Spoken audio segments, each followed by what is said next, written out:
I have Chris with me, and we're going to be going over some exercises you can do if you have sciatica pain.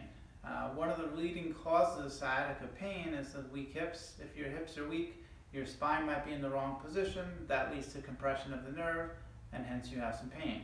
So we're going to go over some techniques you can do to strengthen your hips, even if you're already in back pain. And the first exercise we have set up here is to work the groin, which is the inside of the leg. It's an abduction exercise. And you can just use the leg band. You come, bring your leg out, and then you pull in, right? And you're going to do something like 20 or 30 reps of this exercise to help strengthen the groin. If you're getting compensation on the outside, you just have to reduce the resistance and focus on pulling from the groin. If I want to work leg abduction, I can go the other direction and just have you pull out. And now we're working the outside of the hips and not the groin. It's basically the opposite type exercise. Okay? The hips also are a big rotator, so we can work your full range in your rotation. So go ahead and just bend your knee, and you're going to make some circles with your hips. And this helps free up the motion of your hip, and you're trying to work on getting as much range as you can. Okay, you can go both directions as well, so go ahead and reverse direction. And maybe we do this 30 or 40 reps, and you're making sure we don't have any kind of pinching going on in the hip, and just kind of freeing up the hip. There's a lot of exercises we can do to work our groin with the Pilates ring. Go ahead and grab that. This particular one is very good if you have back pain. Normally I'd have somebody with back pain leaning up against the wall to decrease the force of having to lean forward, and then you just pull your knees together, and that's working both groin and abduction. You can do this either as an isometric hold, where we're holding for a certain amount of time, or of course you can do reps or both. Either way works well.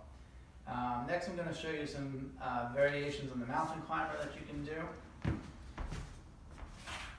And this is a one-leg mountain climber. And if you're having shoulder pain, you can support your chest with a BOSU, otherwise just use a plank. And basically we're making the mountain climber easier. This is working quadricep as well as hip flexor, and also working the range in which we can drive the hip flexor up. Okay, while we're in this position, we can also do another leg abduction exercise. So you would have your legs straight out, turn the heel out, and then you're just going to bring the leg up, right? And we're working that rotation in the butt, essentially, to bring the leg out. It works hips and some of the muscles in the glutes. All right, so for the next exercise, I'm going to have you do some hip circles.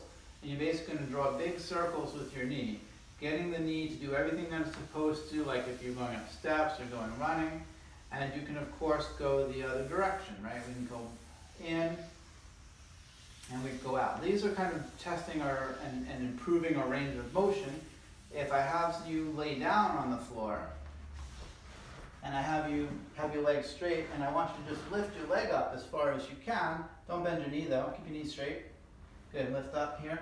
This is working his glutes, right? So I have to push against this a little bit to give him some resistance, so he's squeezing from here. It's important not to squeeze too much from here when you have sciatica pain. Focus on this part right here. And if you're doing this at home, you don't have someone to help you, wear some boots or an ankle brace or whatever, or ankle weight, to make it a little bit more intense for you. You can also bend your knee and push straight up. And I'm going to have him go to his highest range, keeping his hip down though. And then I can just push against his glute essentially, and that's going to target right here, which is an important muscle for controlling the back. So maybe 30 or 40 minutes, 2 or 3 times a week, and that should get all the muscles in your legs. If your hamstrings are also weak, a similar position, good, stay down there, is just pulling to end range. Good, squeeze as hard as you can to your butt, and then just hold, and then working your range here. If you have your toe up like this, you might want to use your calf, so I'll have him come to dorsiflexion, and now hold. Good, and now we're isolating the hamstring, yeah. And so that's the final piece. If you need to get hamstring, you can of course use ankle weights to lift and pull, or use a band to create contraction of the hamstring. Well, thank you for joining us. I'm Paul, Stand Still. If you like this video, please follow us either on Facebook or Instagram, and we'll keep making good videos for you. Thanks for joining us. Thanks. There's some eye contact issues.